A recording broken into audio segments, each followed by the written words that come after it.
So in this video, we're going to be talking about how to create a birthday flow and why you actually need one. The reason why you need a birthday flow is because it basically helps you retain customers who are in your email list, and you're showing them that you actually care about them. You're showing them that you're tracking their birthday and you're actually rewarding them for signing up. Now, there's really no better way to retain a customer than showing them that you actually care about them and you're giving them an offer based on their birthday. At the end of the day, who doesn't actually like birthday gifts? Everybody likes birthday gifts. So we're going to be building this out. It's going to be a very, very simple flow. And the first thing that we need to do is enrich and collect our profile birth dates. So I'm going to be showing you guys how to do that first, and then we're going to go ahead and build out this flow. All right, so we went ahead and went to our account and we went to sign-up forms. What we're going to do is we're going to create a sign-up form around birthdays. So fortunately, if we go over here to Klaviyo and Know Your Customer, it's already going to have a bunch of different templates that we can use to start off our birthday. So as you can see right here, this is a sign up form for birthday gift, and then we're just going to go ahead and choose this one, and we're just going to choose the newsletter list for this type of sign up form. So we're going to just create the form, and all you're really going to do is you're going to change the content. You're going to change this to your proper formatting. So we're going to just start off with this right here, and what we want it to say is, let's just say help us prepare for your birthday. You could say something along the lines of help us prepare the perfect gift for you. You can get very creative around this. So once you have this first heading in place, you can also include like something right here. Sign up to get your birthday gift. I think this is actually really good. You can go ahead and configure this to your liking. And then we're gonna go and choose this section right here. Now, you can choose to add a label right here if you'd like. You can just change it to, you can just type in birthday, or you can just leave it out. And then you can go ahead and choose the placeholder right here, your birthday. You can choose birth dates here. You can choose whatever you'd like here. And then what we're going to do is change our format if you would like. So if you want it to look like this with a dash, you could change it to the dash. And if you want it to look like this with a dot, you can do that as well. We're just going to include this. And then you're going to hit require because you want this to be required. If they don't want to actually enter their birthday, they can just hit the X button right here, and you can also include a close button at the bottom. But this is how we want to set up our birthday sign-up form. Now, before we set this live, we want to change the targeting a little bit, right? So we're going to go over here to the targeting, and we want this to show to people who are actually in our email list. Why? The reason why we want this to show to only people in our email list is because people who are cold and people who aren't familiar with our brand, we want them to get the initial offer. We want them to get the welcome offer that, that's for people who haven't actually signed up to our email list. Now, for the people who are actually in our email list, we want them to receive this birthday sign-up form so that we can actually enrich their data within Klaviyo. Now, you could collect birthdays within your cold, traffic sign-up forms. There's nobody telling you that you can't do that. But they're less likely to convert there because they're just new to your brand and they don't want to give out their personal information as much. But it's actually worth testing if you want to actually collect birthdays at the first step of the customer journey. So you can always do that. This is for people who are actually in our email list. These are for people who have been in your email list, and you can even actually go to specific profiles and include specific profiles that you want in your email list. So I can go ahead and choose a 30-day engaged segment right here if I would like to include them within this list. That way, if I want to collect people, it's going to be people who are going to be in our 30-day engaged list rather than just everybody who's in our email list. But in this case, we're just going to go and choose our email subscribers. Now, you can go ahead and choose different URLs you want this to show on. Typically, we just keep it broad so people can go ahead and just get this wherever they are on the website. So it's going to be like basically the homepage. So just the homepage. We're not going to customize it here. You can always play with this. You could change it to certain locations. So if you only wanted to show it to US, you can always change it to US and different other countries. You can always change it to to don't show to visitors in certain countries. It's all up to how you want to customize it. So once we have the targeting down to people who are actually in our email list, we're going to go to our display, and we're going to see that we can choose if we want this form, to display immediately or based on rules. Let's just say we want this to, show after a time delay. So we're going to let this show after, let's just say 60 seconds.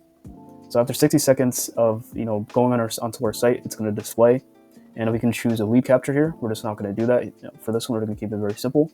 And the frequency is something that I would actually, mess with a little bit more, because you don't want to keep spamming your current customers or your current email list. So what we like to do here is we like to actually just maybe preview this maybe twice a month or maybe even 3 times a month. You don't want to really hit them too many times. So what we're going to do is we're going to let this show every 2 weeks. So once people, they qualify for this sign up form and we're targeting them so that they're getting this sign up form, they're going to only get this, every 14 days. So after a visitor closes this form, it'll show again after 14 days. And you can choose this button right here to don't show again if the form was submitted, or if they went to, the next URL, which is, this next section right here. So this is something we want to include because it's just not going to show if it's actually submitted. We already collected their data, so if they submitted it, then they're just not going to get any anymore, because we don't want to keep showing them the same form that they signed up for. Then we're going to display it on both desktop and mobile. You can always, split this based on, if they are on mobile, if you want to just configure a little differently on desktop, etc., etc. You can always do that within this sign-up form. And you can actually include click outside form to close. We don't turn this on for mobile because sometimes when you're scrolling, you can always just hit outside the form on accident and it just goes away. So we just include this for desktop. So this is how we'd set up the birthday flow. And what this is doing again is we're enriching the current profiles that we have within our email list. And the reason why we need to do that is because we need to get their birthdays so we can actually send them birthday emails and within the actual birthday flow. So we're about to build out the birthday flow. In this account, what we have it set to is birth date. Obviously, you can set it to birthday, you can set it to birth date. As long as you know the property and you set up the property to show the date of the birth, then it's completely fine. So we're gonna go to our flows, and all we have to do is type in birth, and it's gonna show right here. And all this is saying is it's gonna start on the person's birthday at a specific time, and it's gonna send the email. So we're gonna set it to birth date, and then you can just leave it as this. Let's just remove this. We're gonna hit create flow, and it's gonna preview the email, the flow. So the date property is gonna be birth date. The start time is gonna be on the date, and then it's gonna start at 8 a.m.